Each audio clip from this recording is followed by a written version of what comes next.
Pour tout vous dire, du coup, je teste une nouvelle présentation commerciale devant vous ce soir. Donc voilà, et ce qui est notamment basé sur les retours de l'exercice qu'on avait fait ensemble. Donc bonsoir à tous, et c'est un pitch commercial. Donc je viens vous présenter l'offre que nous avons développée pour les touristes à Paris, une nouvelle offre du soir qui est de leur permettre d'aller au théâtre pour voir des pièces françaises que nous rendons accessibles via un dispositif de surtitrage en anglais.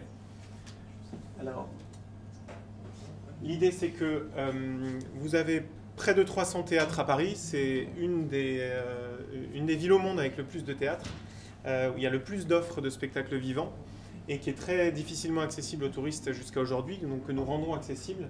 Et de l'autre côté, des millions et des millions de visiteurs qui, eux, n'ont pas accès à ce divertissement et qui, bien souvent, doivent se contenter, entre guillemets, du cabaret. Et donc là, pour les primo-visitants, c'est très bien, mais quand ils reviennent, ils peuvent chercher d'autres choses, et notamment des expériences plus immersives au milieu des Français. Alors, ce que nous proposons, c'est l'accès à des théâtres qui sont des endroits absolument sublimes, qui sont bien souvent des monuments historiques, qui ont des centaines d'années d'existence. On vous accueille avec un hôte anglophone. On vous donne un programme en anglais, vous avez une présentation qui vous est faite de la pièce et du lieu, et on vous garantit les meilleures places dans la salle pour pouvoir à la fois profiter du spectacle et suivre le texte qui est projeté au-dessus de la scène en anglais, en synchronisation avec la pièce. Donc on a des événements qui sont à la fois très accessibles pour le plus grand nombre. On a des spectateurs de tout type, à la fois sociologiques, d'âge, et de pays, puisqu'on a accueilli plus de 38 nationalités depuis qu'on a démarré. Vous avez ici un exemple d'un spectacle qu'on a fait au Théâtre des Variétés l'an dernier, qui est sur les grands boulevards. Et on a des spectacles qui sont variés, donc des grands classiques de KPDP, des spectacles musicaux et des comédies que nous choisissons spécifiquement parce qu'elles sont accessibles au plus grand nombre et aux spectateurs étrangers. Et qu'elles leur permettent de passer une merveilleuse soirée dont elles se souviendront pour toujours. Je passe très rapidement sur là pour l'exercice, hein, sur les spectacles que nous avons actuellement. Alors je vais en dire un mot, parfait. On a actuellement 3 spectacles à l'affiche. Cyrano de Bergerac qui se joue au Théâtre Michel, où on a emmené les premiers étrangers de l'histoire. C'est un merveilleux petit théâtre qui se trouve à côté de l'Opéra. Et qui reçoit plus de 100 000 spectateurs par an, mais où aucun étranger n'avait jamais mis les pieds, parce qu'en fait, jamais personne n'avait proposé ce genre de choses à des étrangers visiteurs. Donc Cyrano de Bergerac, qu'on ne présente pas pour les Français, mais qu'on présente pour les étrangers, parce que beaucoup de gens ne connaissent pas, ou en ont vaguement entendu parler, ou connaissent le remake qui s'appelle Roxane, qui a été fait par Steve Martin dans les années 90. On est obligé d'en parler. Bah, oui, parce que c'est extrêmement intéressant sur le plan des rencontres culturelles, parce qu'en fait, j'entendais Christophe tout à l'heure parler du fait qu'il avait fait les 4 E sans le savoir, comme Monsieur Jourdain. Voilà, typiquement une blague qu'un non-français va avoir beaucoup de mal à comprendre. Et c'est hyper intéressant de partager ça et de voir le plaisir et la joie que rencontrent les visiteurs d'être immergés dans la culture française et dans des choses qui sont des automatismes pour nous. Notre deuxième spectacle, Le Tour du Monde en 80 jours, c'est le carton de la décennie à Paris. C'est une comédie qui se joue au Théâtre du Splendide. Ils ont eu plus d'1 million de spectateurs. C'est basé sur le roman de Jules Verne, mais c'est une comédie avec une caricature de tous les pays du monde. Et donc on propose en surtitré depuis près d'1 an.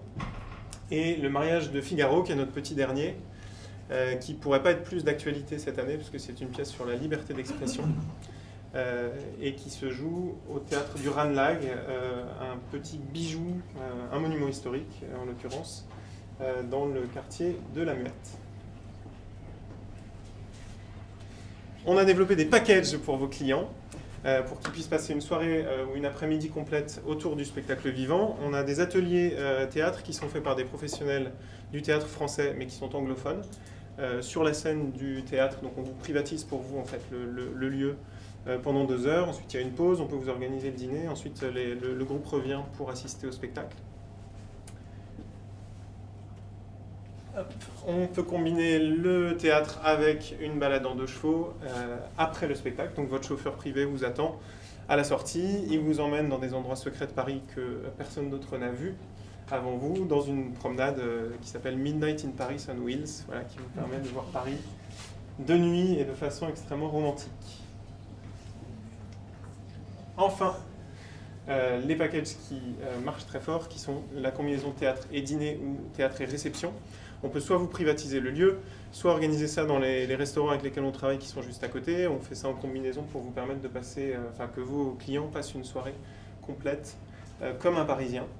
Et c'est vraiment notre promesse et notre spécificité puisque vos clients vont être plongés dans une soirée de Parisiens. Ce ne sont pas des soirées privatisées, ce sont des soirées où les spectateurs français sont là. Et simplement, vos clients vont être plongés au milieu de ces spectateurs, comme font les Parisiens au quotidien. Voilà, cuisine fraîche, traditionnelle, etc. etc. Je reprends nos 3 promesses principales qui sont que vous passez une soirée dans des endroits qui sont absolument sublimes. Vous avez une immersion au milieu des gens locaux. Et enfin, on a des produits de qualité qu'on a sélectionnés nous-mêmes avec des traductions qui sont de top niveau pour être sûr que la soirée soit réussie. Voilà, avec des standards, je dirais, à l'anglo-saxonne si je voulais être un peu dur avec mes compatriotes. Voilà. Qui parle mieux de nous que nos clients, puisqu'ils sont absolument enchantés. On a des retours qui sont exceptionnels. Il y a quelques jours encore, on a reçu un message de Canadiens. Ils venaient de prendre leur billet et ils nous ont écrit en nous disant vous ne pouviez pas avoir une idée plus merveilleuse. Sachez qu'on va devenir des clients réguliers. On vient 6 mois de l'année à Paris. Et donc, c'est génial. On n'a jamais imaginé pouvoir faire ça. Jusqu'à présent, on a commencé à Paris, mais bien sûr, the sky is the limit. Donc, nous espérons pouvoir aussi proposer ce genre de choses ailleurs, dans le futur. Et je vous remercie de votre attention. Bravo.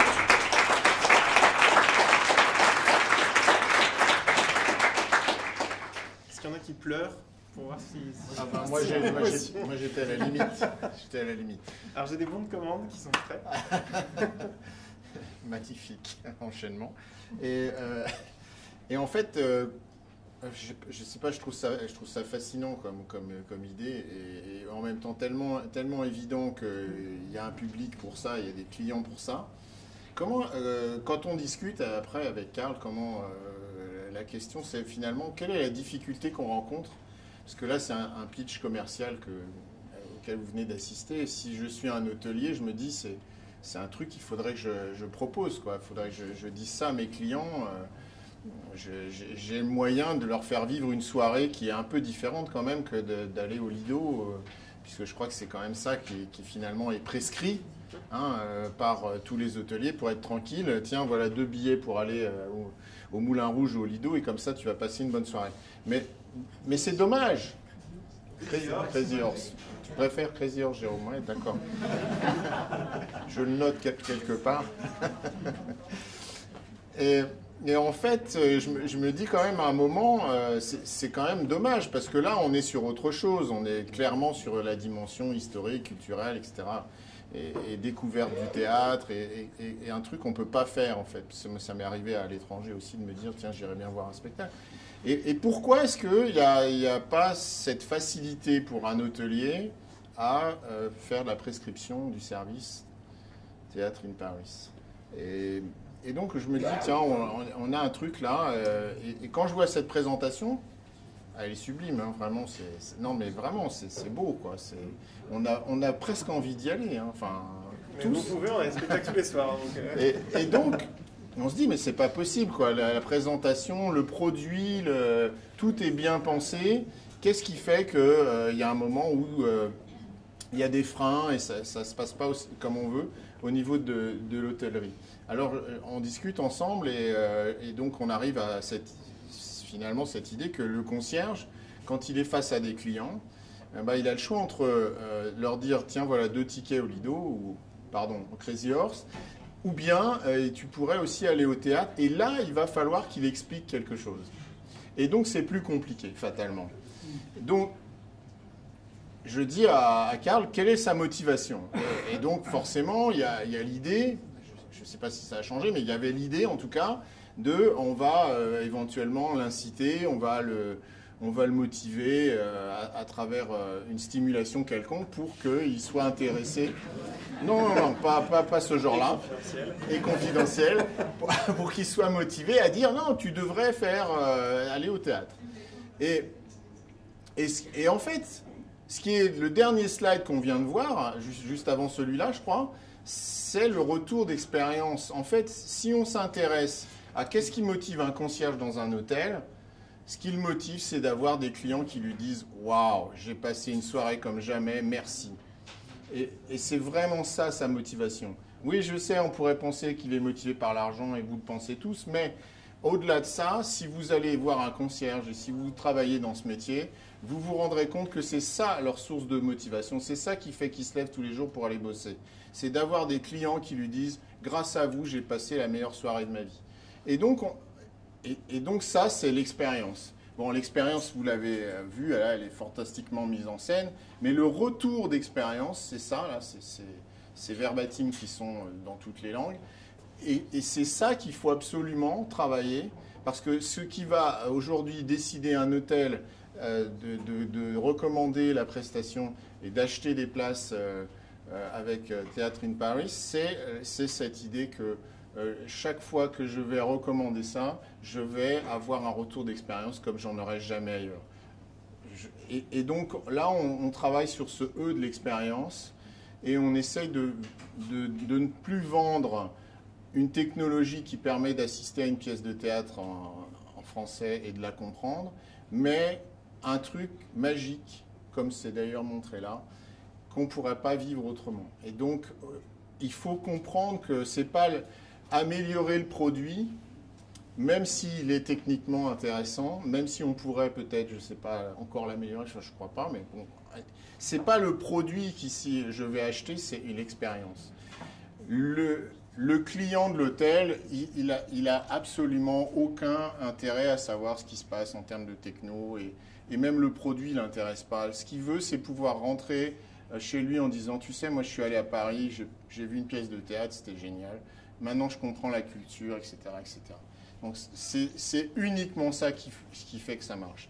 Et ce qui est intéressant, c'est que c'est la même valeur, puisqu'on parlait de valeur tout à l'heure avec Marmiton, ce sont les mêmes valeurs qui vont motiver à la fois les clients finaux, c'est-à-dire ceux qui veulent aller au théâtre, et celui qui fait la prescription du service, c'est-à-dire le concierge de l'hôtel. Et donc, si on travaille sur ces mêmes valeurs-là, ils vont se parler, ils vont se rencontrer, et logiquement, ça va faire un carton. Voilà, c'est ce qu'on s'est dit la dernière fois. Donc vous voyez, c'est cette vision-là à chaque fois que j'essaye d'apporter dans les échanges que nous avons. C'est pas de dire, je ne l'ai pas dit tout à l'heure, mais forcément, là, on a vu 6 startups avec des idées, des produits que je trouve extraordinaires. Enfin, c'est vraiment inspirant pour moi de rencontrer des gens qui portent des projets comme ça. Mais en même temps, je veux dire, la vision marketing émotionnelle, c'est essayer de comprendre ce qui va déclencher l'envie chez les clients, qu'ils soient ici prescripteurs ou clients finaux. Et à chaque fois, il faut essayer de se remettre dans cette dimension de qu'est-ce qui se passe dans la tête du client, qu'est-ce qu'il vit en termes d'expérience, en termes d'émotion, en termes d'exclusivité, en termes d'engagement. Et quand on fait ce travail-là, on trouve des solutions, des ressorts qu'on n'avait pas forcément vus. Voilà. Je ne sais pas si tu veux rajouter un truc. Non, mais c'est tout à fait ça. Et on va continuer à travailler pour faire évoluer la présentation en ce sens, parce qu'on veut faire des intermédiaires, des prescripteurs, ouais, des avocats de notre marque, de notre produit, et continuer à travailler sur ce facteur de déclenchement. En fait, l'analyse qu'on a faite avec l'équipe, c'est que même quand on va voir un spectacle, si parmi vous il y en a qui vont au théâtre régulièrement ou qui vont voir des spectacles, pour les Parisiens c'est vraiment quelque chose de naturel dans tous les styles. C'est souvent une activité de groupe avec un leader ou un prescripteur, ou quelqu'un qui dit ok j'ai pris des places pour telle date, qui vient et puis après tout le monde l'a mis dans son agenda et est un peu obligé entre guillemets. Donc il y a une espèce de phase de motivation au départ. Ensuite, il y a une phase de démotivation parce qu'on a piscine, parce qu'il y a Julie Lescaut, j'en sais rien. Et puis en fait, une fois qu'ils y vont, eh ben, ils sont hyper contents. Et les gens sont ravis une fois qu'ils y ont été. Et il faut qu'on arrive à gérer cette phase intermédiaire pendant laquelle ah ouais, mais c'est un peu risqué, et puis c'est un peu dangereux, et puis est-ce que ça va me plaire, et puis il faut que je me bouge, et puis il faut que je sorte le soir, et j'ai mal aux pieds, etc., etc. Et on est vraiment dans ce travail-là, c'est un travail de marketing, mais aussi pour nous existentiel du coup, qui est comment est-ce qu'on abat cette barrière-là, comment on fait cette bascule-là. Okay. Mais merci beaucoup, et c'est précieux, c'est trop intéressant de se confronter à ces paires d'œufs. Merci. Merci.